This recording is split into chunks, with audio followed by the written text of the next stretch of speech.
Summernats. It's all about big blowers, big burnouts, and of course, big horsepower.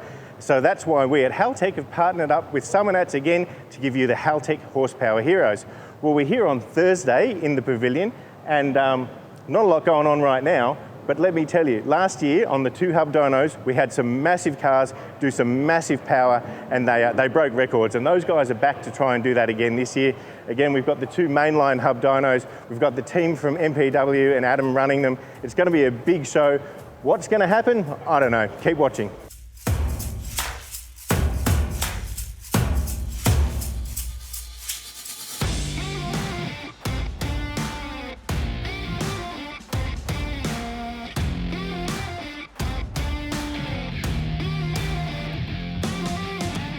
Qualifying took place over Friday and Saturday, with a huge variety of over 100 cars, from late model Commodores to classic muscle, Euros, and even beat up old Valiants hitting the hubs.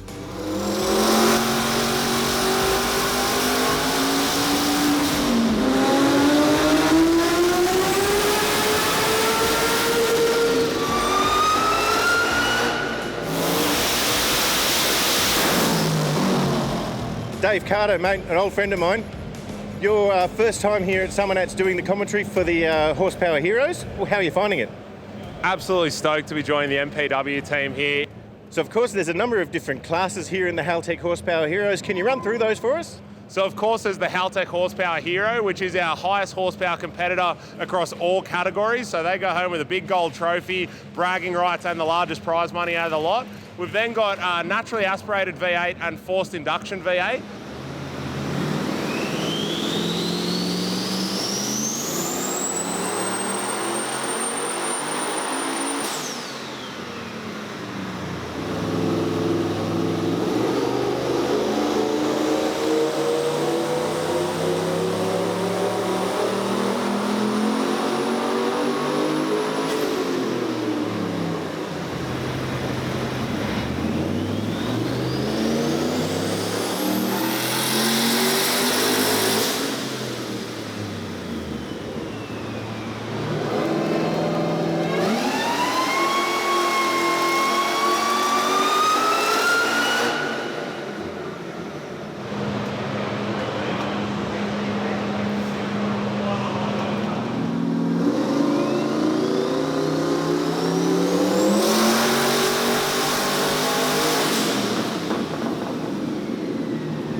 After that, we got 6-cylinder naturally aspirated. I've only had a few through in there, but forced induction 6-cylinder. You know, we've seen 1Js, 2Js, a 1.5J. I saw an RB30, a 25 headed 30.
But the real story's been the Barras, you know. Benny's Cresta making 1,250-ish horsepower with change. Dude, you got the Cresta down. You had some trouble on the first day though.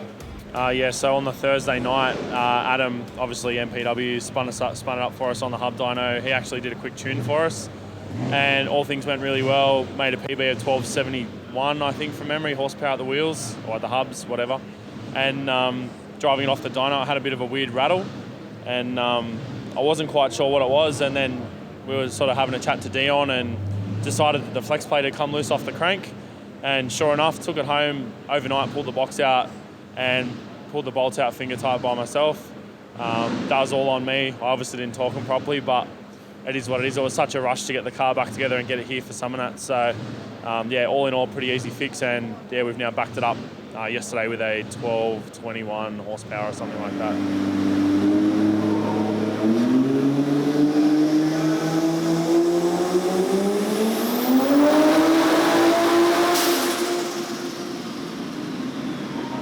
So you got it bolted back together, and you're now in, where are you in six-cylinder car, six-cylinder blown?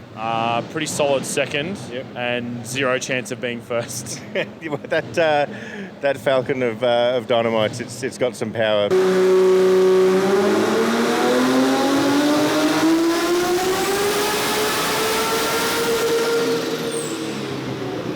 I've got Dion and Maria here from Dyno-Mite Performance. Guys, you're like the Barra power couple, literally. So what happened? You pulled the car straight off the trailer onto the dyno yesterday and made, how much horsepower did you make? 2,048 something. 2,048 out of a six-cylinder engine. So you broke the six-cylinder record like that. Dion, what were you hoping for? Well, a week ago on our dyno, we made 2,035, so we kept it quiet and we wanted to show it here, and we're just hoping that it's going to do the same thing. So you're running into the finals now with that. You're in the number one spot. So not only the highest six-cylinder power car, the highest powered car so far this weekend. How's that make you feel? It's a little bit scary. We weren't expecting it. We came up here to compete in the six-cylinder class, and it's just, definitely not expecting it. So it's a good place to be. Especially that we're going to get run up last, so at least we can see what everyone else does and just go a little bit more. But I know he wants to go a lot more, so... He wants to go. Mate, it must be a pretty stout combo, obviously, if you're beating the V8s at the moment. What goes into building something like that? Well, we've spent 10 years developing it, and this is pretty much the same engine as what's in my race car. We've been racing for this long. So obviously it has our crank rods, piston package. It's de-stroked, one of our CNC ported head, special camshafts. The main things is obviously it runs 110mm precision turbo, does run methanol, and fuel system wise, mechanical pump, 12 injectors, and our latest billet intake manifold. So from our setup beforehand with the old manifold, we made 1860. So just for the haters out there, it made 175 more horsepower with our new manifold. Yeah, wow. That's impressive. And of course, you're running a Haltech ECU. Correct, Elite 2500. Yeah. We've had that in from day one. We then got four-cylinder, forced induction and aspirated, and rotary forced induction and aspirated. So hasn't been too much contention around the rotary and four-cylinder classes. We would like to see a few more people doing that.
Talking with Adam here from MVW. Mate, you're running the dyno here for us this weekend.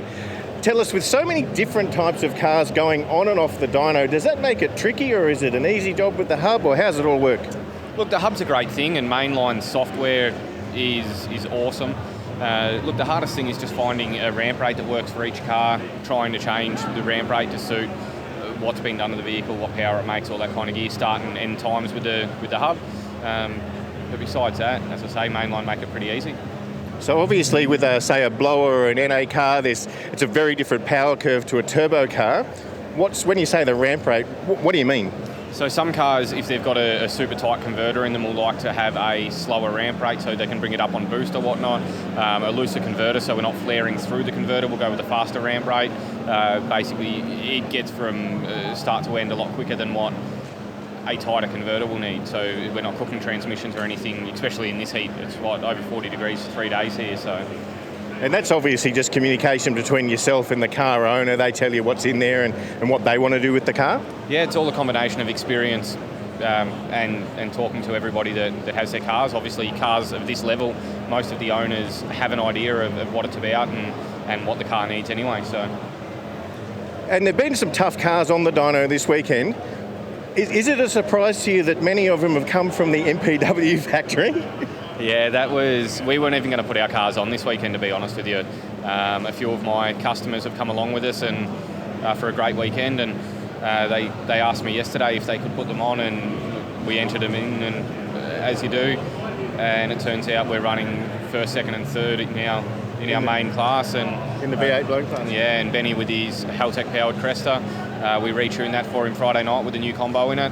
And that made, nearly 1,300 at the hubs, and that's second in his class at the moment. So we've got 4 in the top 5. So it looks like going into tomorrow, into the finals, we're going to have a pretty good show.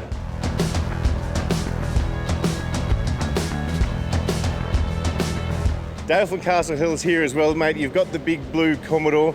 Of course, you're not allowed in the Horsepower Heroes competition. Why is that? Apparently because it's not registered, but you know, I could always stick a rego plate on it and play the game. But. Yeah, because it's a drag car. You've made some huge horsepower. So last year you broke the record for the most horsepower made at Summernats on the dyno. You've backed it up again this year. What's your best so far? It's went 33.71 yesterday, so hopefully this cooler weather we can go a little bit more, but it's pretty smoky, so I don't know what effect that's going to have, but we'll find out soon.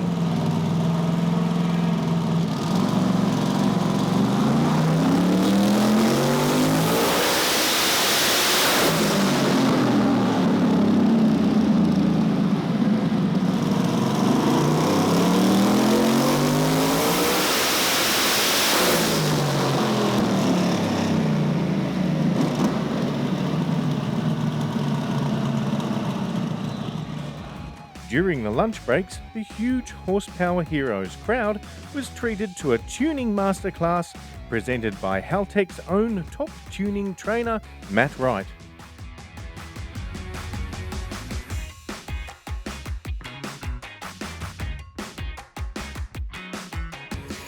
It's Sunday, it's finals day here in the Haltech Horsepower Heroes dyno cell. We've seen some cars come through that have already broken records, some really big horsepower. It's a lot cooler here today, so hopefully we'll see some more records tumble. I don't know what's going to happen. Let's keep watching.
The V8 boosted class is considered the big banger class in the Haltech Horsepower Heroes, and on Sunday the finals came down to the wire between three different twin-turbo 1500 horsepower LS-powered Commodores.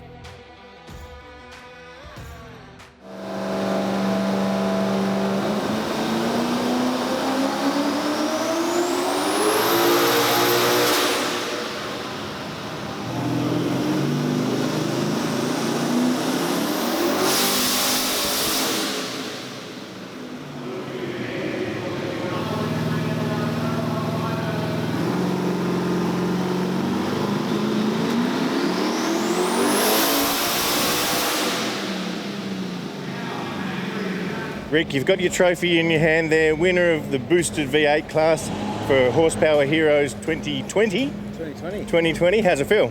Yeah, great. It was a good result. I know there's lots of cars out there that make more power than me, but today it all worked out. Yeah, it was great. Yeah, good. Does it sting a bit to be beaten by a six-cylinder? Or? No, that's all right. No, Maria's put a lot of work into that car, so it was, I'm more than happy to come second behind that one. And then it was time for the Barra-powered Falcon from dyno-mite Performance to hook back up to the hubs for their final pull. Maria said Dion wanted to turn it up, and turn it up he did.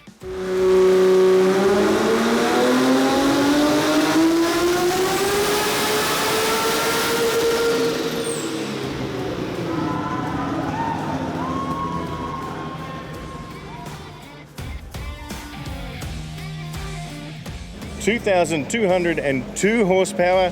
You're the Horsepower Heroes champion for 2020. The first six-cylinder to do so and the first lady to do so. How do you feel? Amazing. Yeah? Amazing. Yeah. We definitely didn't expect that. I didn't expect that last one. I thought we were going to make like 2,060 and then it pulled that out and so you're going to go celebrate tonight? 100%. Yeah? 100%. Well, that's all the action from the Haltech Horsepower Heroes at Summernats 33. Reckon your car has what it takes to be a horsepower hero? Put your money where your mouth is and join us for an even bigger and badder competition at Summernats 34 in 2021.